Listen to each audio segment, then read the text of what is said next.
हम आज जिस टॉपिक पर बात करने वाले हैं कलीसिया, वो टॉपिक ये है कि बहुतायत का जीवन क्या है। बहुतायत का जीवन है ना, जिसको हम इंग्लिश में कहते हैं अबंडेंट लाइफ।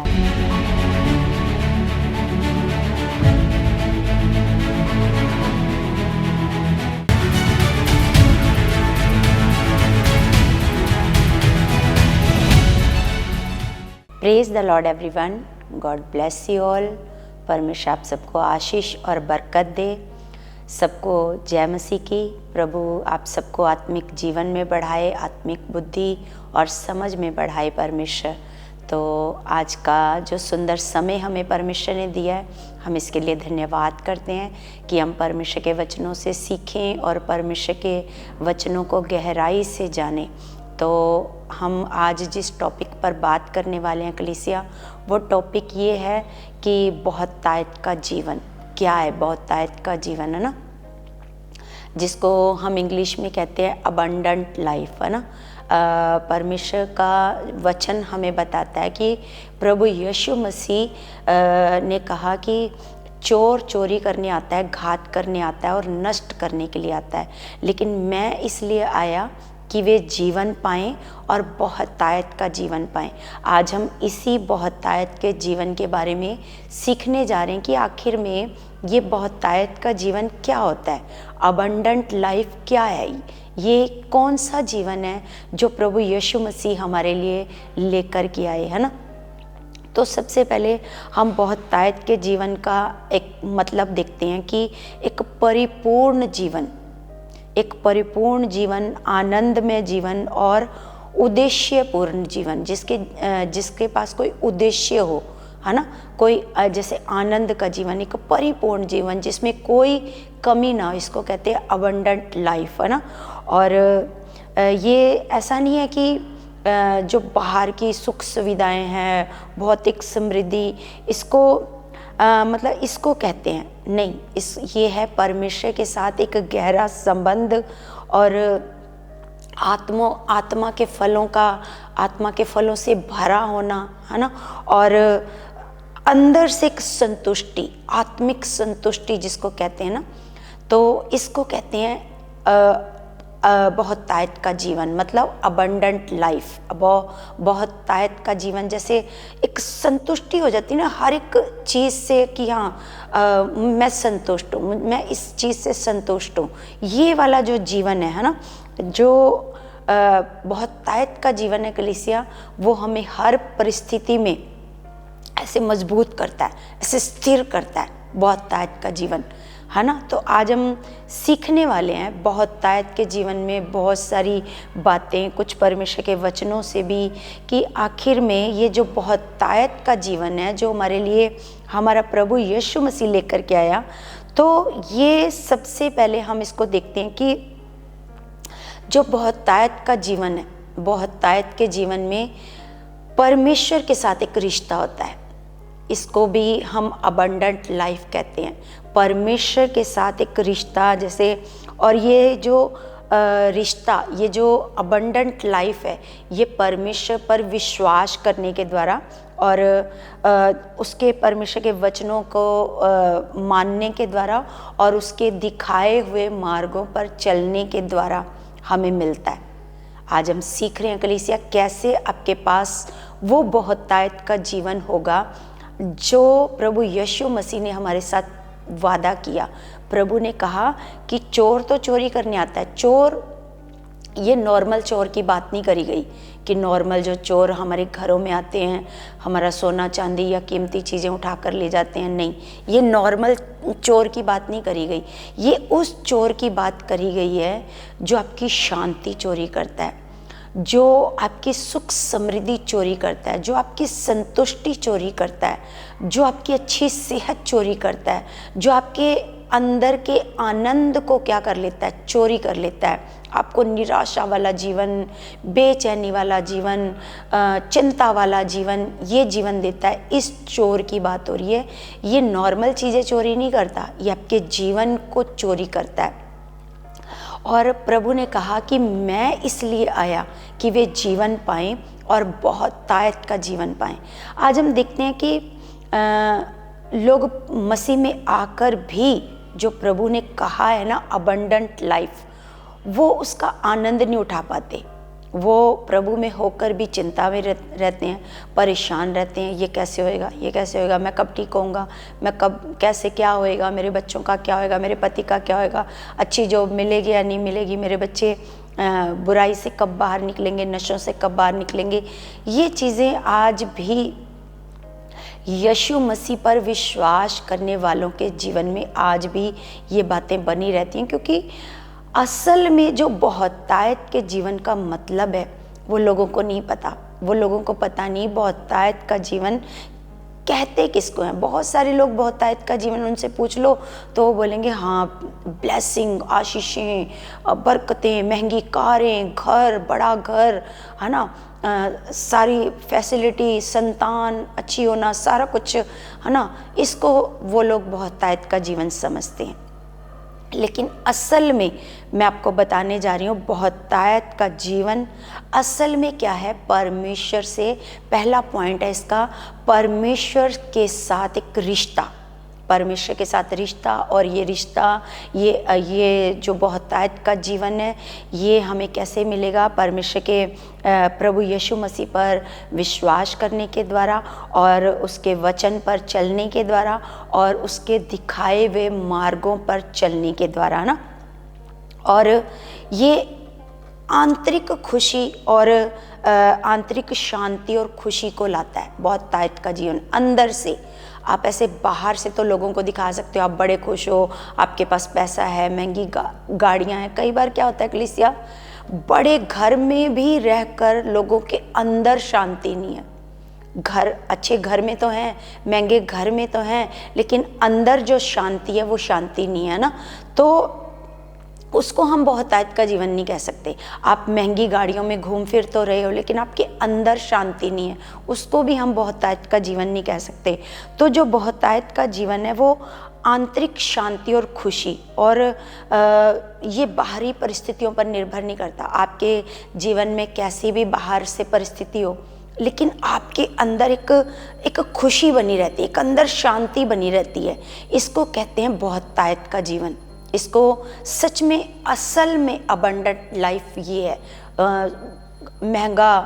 महंगी गाड़ियाँ या बड़े बड़े घर, ये अबंडेंट लाइफ नहीं है ना। और तीसरा जो पॉइंट है वो है कि संसारिक लालसाओं के बजाय, है ना, परमेश्वर के उद्देश्य में जीना, ये उद्देश्यपूर्ण जीवन। पर संसारिक जो लालसाएं हैं, उसके ऐसे नहीं कि हम उसमें जीवन बिताते रहे, मुझे आज ये खरीदना है, आज ये वाली गाड़ी खरीद ली, उसके बाद मेरे को ये वाली गाड़ी खरीदनी है, या फिर उससे भी बड़ा घर बनाना है, या फिर इतने प्लाट खरीदने हैं, या इससे बड़े वो, मतलब इसको कहते हैं शारीरिक लालसाएं, संसारिक लालसाएं। तो ये जो जीवन है कलीसिया, संसारिक लालसाओं के बजाय परमेश्वर के उद्देश्य में जीना, कि परमेश्वर क्या चाहता है हमारी लाइफ से, परमेश्वर कैसे चाहता है कि मैं लोगों को बचाऊं, मैं लोगों का रूहों को बचाऊं, सुसमाचार सुनाऊं, या भले कामों में ऐसे अपने जीवन को बिताऊं, ना कि संसारिक लालसाओं को पूरा करता हूं। तो ये एक उद्देश्यपूर्ण जीवन है, अबंडेंट लाइफ, बहुतायत का जीवन। तो ये उद्देश्य वाला जीवन है। और आत्मिक समृद्धि, आत्मिक समृद्धि मतलब एक तो बाहर से समृद्धि होती है ना, जैसे मैंने आपको बताया, बड़ा घर, महंगी गाड़ियाँ, या फिर कीमती सामान, सोना चांदी जेवरात, है ना। तो ये आत्मिक समृद्धि है, जो आत्मा के फल हैं, प्रेम, आनंद, शांति, धीरज, कृपा, भलाई, विश्वास, नम्रता, संयम से भरे होना, इसको कहते हैं आत्मिक समृद्धि। आप अंदर से अमीर हो, आप आत्मा में अमीर हो, आपके अंदर ये सारे आत्मा के फल हैं, इसको कहते हैं अबंडेंट लाइफ, है ना। और हम जो पांचवा पॉइंट है वो है बंधनों से मुक्ति, जैसे पाप, डर, चिंता, इन सारी चीज़ों से क्या है, इन सारी चीज़ों से मुक्ति, इसको कहते हैं अबंडेंट लाइफ। जैसे आपके जीवन में पाप काम कर रहा होता है, डर काम कर रहा होता है, चिंता काम कर रही होती है, और जो जैसे व्यसनों की गुलामी, जैसे जिसको कहते हैं आप एडिक्ट होते हैं, जैसे आप नशे के बिना नहीं रह सकते, आप व्यभिचार के बिना नहीं रह सकते, इस जीवन से, इस मतलब एडिक्शन से आज़ादी, इसको कहते हैं अबंडेंट लाइफ, बहुतायत का जीवन।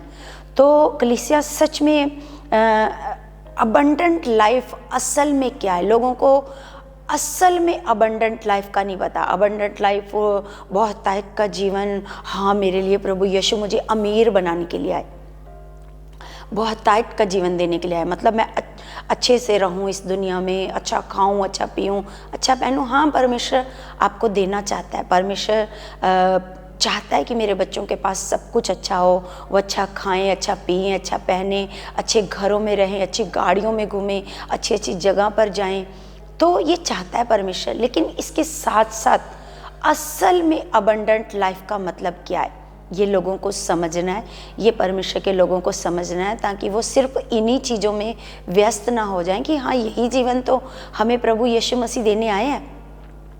लेकिन हमें असल में समझना है अबंडेंट लाइफ का मतलब। तो कलीसिया जो बहुतायत शब्द है ना, बहुतायत, तो बहुतायत शब्द का मतलब है यूनानी भाषा में परिसोन।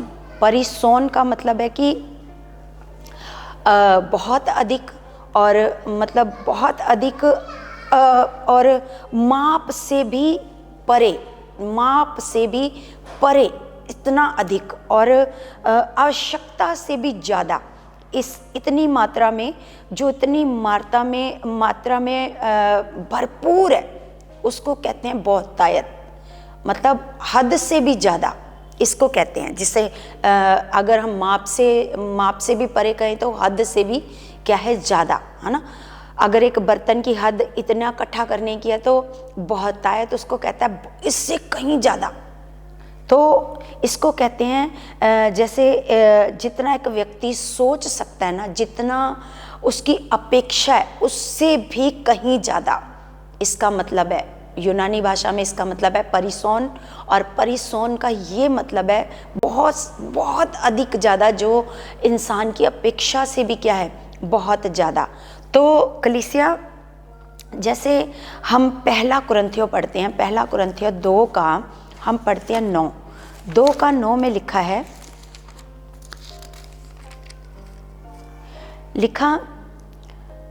परंतु जैसा लिखा है, जो बातें आँख ने नहीं देखी और कान ने नहीं सुनी और जो बातें मनुष्य के चित्त में नहीं चढ़ी, वे ही हैं जो परमेश्वर ने अपने प्रेम रखने वालों के लिए तैयार किए हैं। सच में जो आँखों ने देखी नहीं, जो कानों ने सुनी नहीं, जो कभी मनुष्य के चित्त में चढ़ी नहीं, इसका मतलब है ये मनुष्य की अपेक्षा से कहीं अधिक, मनुष्य की सोच से कहीं अधिक परमेश्वर ने ऐसे रखा है ना, अपने प्रेम करने वालों के लिए रखा है।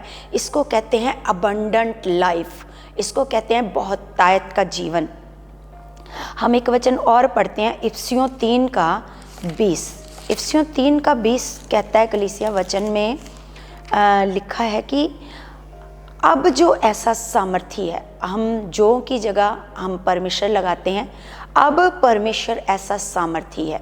अब का मतलब है प्रेजेंट, ऐसे पास्ट में नहीं, ऐसा परमेश्वर पास्ट में नहीं था, अब मतलब प्रेजेंट में भी ऐसा परमेश्वर है। अब परमेश्वर ऐसा सामर्थी है कि हमारी विनती और समझ से कहीं अधिक काम कर सकता है।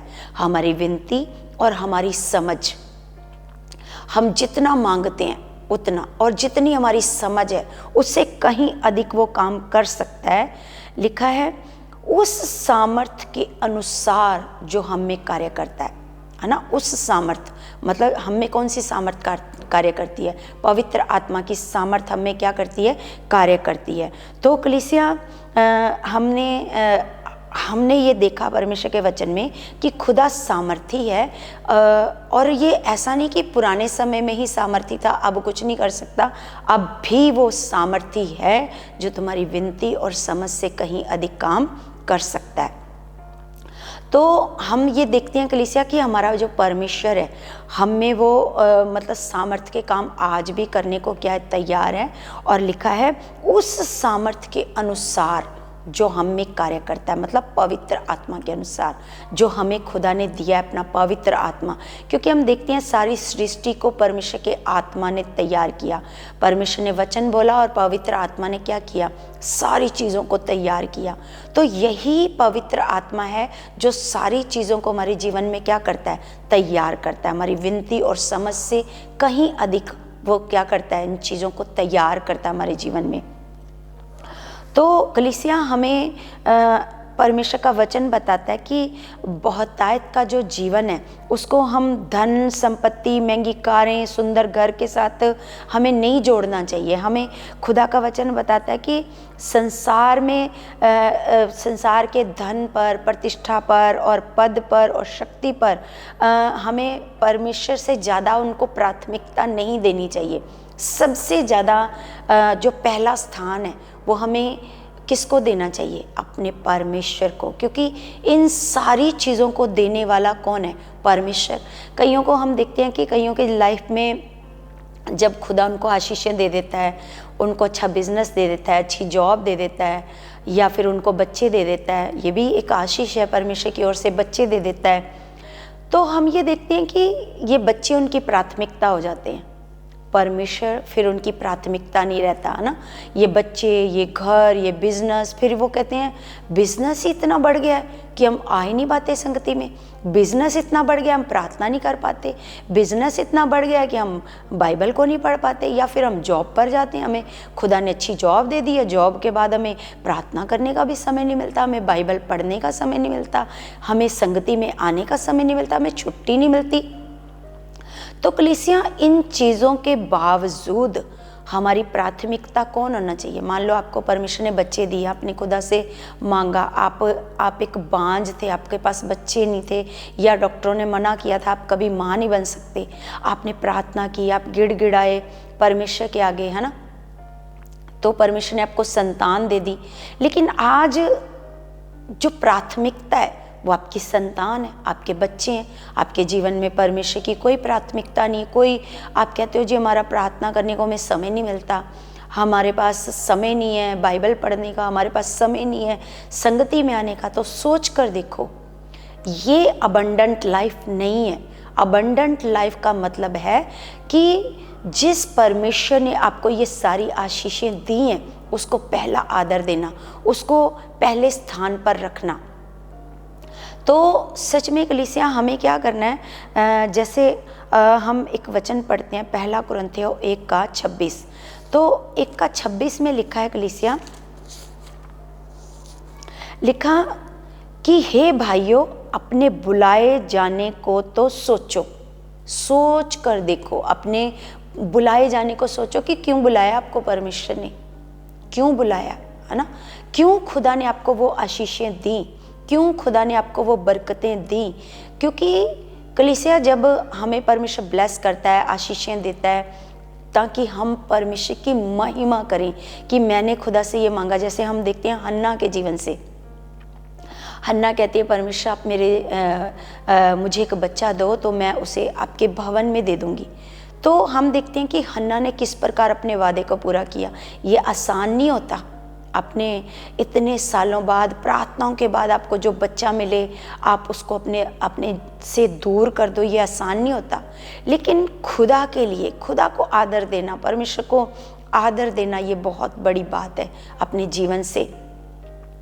तो परमेश्वर का वचन हमें कह रहा है कि हे भाइयों अपने बुलाए जाने को तो सोचो, ना शरीर के अनुसार बहुत ज्ञानवान और ना बहुत सामर्थी और ना बहुत कुलीन बुलाए गए थे। ऐसे नहीं बुलाए गए थे कि तुम बहुत अच्छे थे, तुम बहुत क्या थे, तुम शरीर के अनुसार बहुत ज्ञानवान थे और ना बहुत सामर्थी थे, बहुत सामर्थी आपके पास है ना, और कुलीन मतलब पवित्र, आप ऐसे भी नहीं थे। हम जानते हैं हम क्या थे, है ना। तो परमेश्वर का वचन आगे 27 में कहता है कि परमेश्वर ने जगत के मूर्खों को चुन लिया। हम मूर्ख थे लेकिन फिर भी परमेश्वर ने हम पर अनुग्रह किया, दया की, ताकि हम हमें जब मूर्खों को खुदा ज्ञान दे, बुद्धि दे, समझ दे, हमारे पास जो नहीं था, जिसके लिए हम तरस रहे थे, जब हमें परमेश्वर वो वस्तुएं दें, तो हम क्या करें? हम उनको लेकर के परमेश्वर की महिमा करें, परमेश्वर का धन्यवाद करें, परमेश्वर लोगों को बताएं, सच में लोगों को जा जा कर बताएं, देखो मैं इस योग्य नहीं थी, मुझे खुदा ने इस आशीष से ब्लेस किया, मुझे ये दिया खुदा ने। गवाह बनो, ना कि उन चीज़ों को लेकर अपने घर में बैठ जाओ, उन आशीषों को लेकर अपने घर में बैठ जाओ, खुदा की कोई महिमा ना करो, कोई गवाह ना बनो। संसार में संसार के जैसे, उनकी जैसे बातें करो, उनके जैसे प्रोग्राम करो, उनके जैसे पार्टियां करो, सब कुछ करो। ये खुदा का वचन नहीं कहता, ये खुदा का वचन हमें बताता है। उसके बाद आशीषें लेने के बाद खुदा की महिमा करने के लिए खुदा आपको वो आशीषें देता है। तो सच में कलीसिया, हमें जैसे परमेश्वर का वचन हमें बताता है कि कैसे परमेश्वर बताता है कि जो बहुतायत का जीवन है वो ज़्यादा मात्रा में आपके पास, ज़्यादा आपके पास भौतिक वस्तुएं, मतलब ये संसारिक वस्तुएं, है ना। ये जो बहुतायत का जीवन है, ये ऐसा जीवन नहीं होता। जैसे हमें अगर ऐसा होता कलीसिया कि अगर भौतिक वस्तुओं की ज़्यादा मात्रा में होना ही बहुतायत का जीवन होता, तो इस पृथ्वी पर आकर प्रभु यीशु मसीह सबसे ज़्यादा अमीर होता। सबसे ज़्यादा अमीर कौन होता? प्रभु यीशु मसीह। लेकिन प्रभु यीशु मसीह एक वचन कहते हैं कि मत्ती 8 का अगर हम पढ़ते हैं 20, मत्ती 8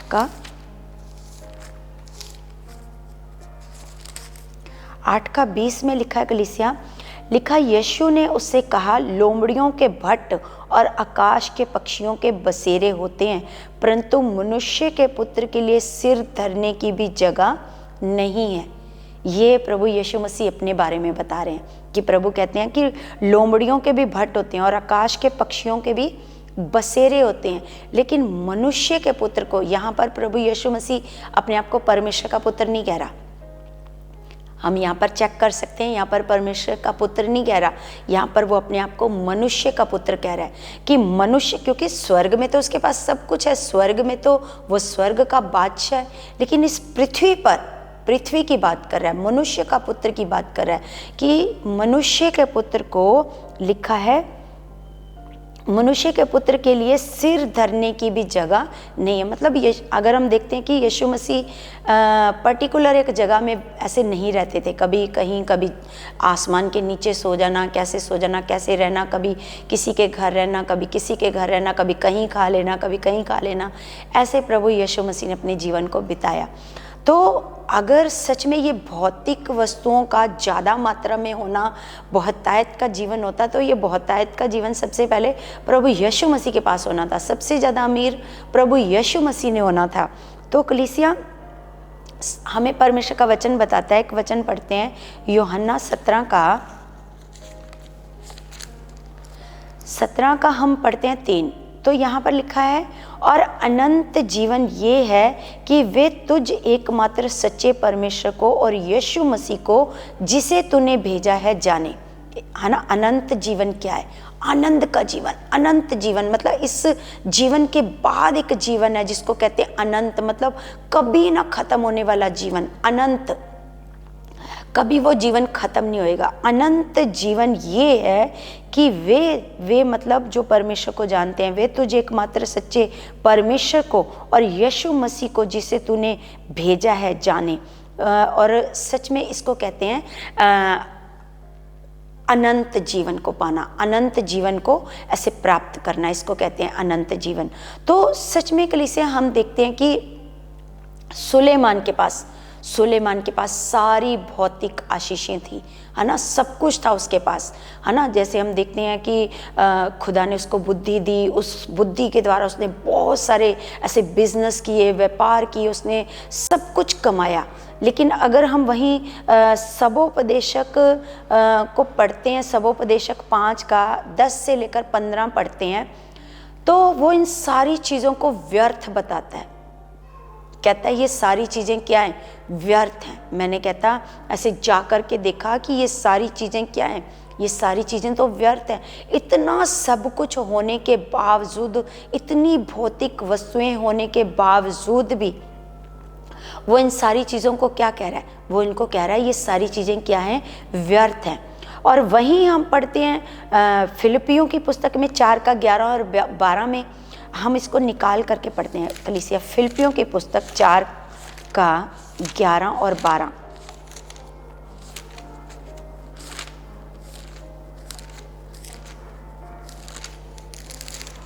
इसमें हम पढ़ते हैं तो लिखा है, ये नहीं कि मैं अपनी घटी के कारण ये कहता हूँ, क्योंकि मैंने ये सीखा है कि जिस दशा में हूँ उसी में संतोष करूँ, है ना। तो ये पौलुस कहता है, क्योंकि हमने देखा पौलुस एक बहुत अमीर व्यक्ति था, बहुत अमीर था, उसके पास बहुत सारे देशों की नागरिकता थी। वो चाहता तो किसी भी ऐसे जो अमीर देश था उसमें जा कर के वो बस सकता था। उसके पास बहुत सारे देशों की नागरिकता थी, उसके खुद के अपने जहाज़ थे। वो मतलब एक अमीर व्यक्ति, संपन्न व्यक्ति था। लेकिन उसने परमेश्वर के लिए इन सारी चीज़ों को ऐसे छोड़कर वो परमेश्वर के कामों में लग गया, सुसमाचार सुनाने के कामों में लग गया। वो खुद अपना एक चमड़े का धंधा करके पैसे कमाता था और उन पैसों से ही वो अपना सारा गुजारा करता था। वो कलीसिया पर भार नहीं डालता था। हम ये देखते हैं कि वो कहता है कि मैंने तुम्हें ये नहीं कि मैं अपनी घटी के कारण ये कहता हूँ, कहता मैंने तो सीख लिया है कि जिस दशा में हूँ उसने हर दशा में ऐसे संतुष्ट रहना क्या कर लिया, ऐसे सीख लिया, है ना। वो कहता कि क्योंकि मैंने ये सीखा है कि जिस दशा में हूँ उसी में संतोष करूँ। मैं दीन होना भी जानता हूँ और बढ़ना भी जानता हूँ। कहता मैं दीन होना भी जानता हूँ और बढ़ना भी जानता हूँ, मतलब मैं दीन और नम्र होना भी जानता हूँ और बढ़ना भी जानता हूँ। और कहता हर एक बात और सब दशाओं में मैंने तृप्त होना, भूखा रहना, बढ़ना, घटना सब सीख लिया है। मतलब अगर आपके जीवन में इतने सारे हालात हैं, अगर आपके पास खाने को नहीं है, पहनने को नहीं है, अच्छी जगह रहने को नहीं है, फिर भी आप संतुष्ट हो। हम देखते हैं कि पौलुस को बहुत बार जेलों में रहना पड़ा, गंदी गंदी जगहों पर रहना पड़ा, तो फिर भी वो संतुष्ट है। इसको हम कह सकते हैं अबंडेंट लाइफ, बहुत तायत का जीवन, कि आप बारिश परिस्थितियों से आपको कोई फर्क नहीं पड़ता। आपके अंदर एक आत्मिक शांति है, आत्मिक फलों से आप भरे हुए, आत्मिक समृद्धि आपके अंदर है। तो इसको कहते हैं अबंडेंट लाइफ। और कहता है जो मुझे सामर्थ देता है उसमें मैं सब कुछ कर सकता हूँ, मैं सब कुछ कर सकता हूँ, है ना। जो मुझे मेरा परमेश्वर सामर्थ देता है उसमें मैं घट भी सकता हूँ, बढ़, अगर पैसे आ गए तब भी उस जीवन को भी मैं अच्छे से जी सकता हूँ। अगर मेरे पास कुछ नहीं है तब भी मैं उसको अच्छे से बिता सकता हूँ। ऐसा नहीं है कि जब मेरे पास कुछ खाने को नहीं है, पीने को नहीं है, तो मैं रोने चीखने लग जाऊँ, और ज़्यादा आ गया तो मैं बहुत खुश हो जाऊँ, उसी में मस्त हो जाऊँ। नहीं, वो कहता है मैं हर दशा में संतुष्ट होना मैंने क्या कर लिया है, ऐसे सीख लिया है। तो कलीसिया सच में आज हमने सीखा है कि अबंडेंट लाइफ असल में जो यीशु मसीह बहुतायत के जीवन की बात कर रहे हैं, वो असल में वो जीवन क्या है ना। असल में किसको कहते हैं ये अबंडेंट लाइफ, असल में बहुतायत का जीवन। तो सच में कलीसिया मेरा विश्वास है आज बहुत सारी बातों के बारे में आपने सीखा होगा, और मेरा विश्वास है ये जो वचन है आपके जीवन में कार्य कर चुका है। और मेरा विश्वास है कि आज से आपको समझ में आएगा कि असल में बहुतायत का जीवन क्या है और मुझे किस प्रकार परमेश्वर के साथ अबंडेंट लाइफ को जीना है, बहुतायत के जीवन को जीना है। बाहरी वस्तुओं में मस्त नहीं होना, परमेश्वर को प्राथमिकता देनी है, परमेश्वर के साथ बढ़ना है, खुदा को अपना पहले स्थान पर रखना है। और सच में कलीसिया हमें आत्मिक उन्नति में बढ़ना है, परमेश्वर के साथ बढ़ना है, आत्मिक बुद्धि और समझ को मांगना है। तो कलीसिया मेरा भरोसा है कि खुदा आपको बहुत सारी आशीषें और बरकतें प्रभु यीशु मसीह में दे चुके हैं। ये बरकतें सच में आपको आत्मिक जीवन में बढ़ाने के लिए हों। तो कलीसिया हम सब अपनी आँखों को बंद करेंगे और परमेश्वर में अपने मन को लगाएंगे। सब अपनी आंखों को बंद करो। सर्वशक्तिमान पिता, मैं आपका धन्यवाद करती हूँ परमेश्वर, आप महान पिता हो, सर्वशक्तिमान हो खुदावंद। सर्वशक्तिमान खुदावंद, मैं तेरे बच्चों को तेरे सामर्थी और बलवंत हाथों में सौंप देती हूँ मेरे खुदावंद। आज तेरा पवित्र आत्मा सच में पिता इनको आत्मिक बुद्धि और समझ से ब्लेस करे खुदा। सच में पिता आज इनकी बुद्धि खुल जाए, आत्मिक आंखें खुल जाएं पिता। आज की टीचिंग परमेश्वर, आज के वचन परमेश्वर इनको अच्छे से समझ आए पिता परमेश्वर जी, और आज इनका हृदय परिवर्तन हो जाए जैसे आपने पौलुस का हृदय परिवर्तन किया खुदा।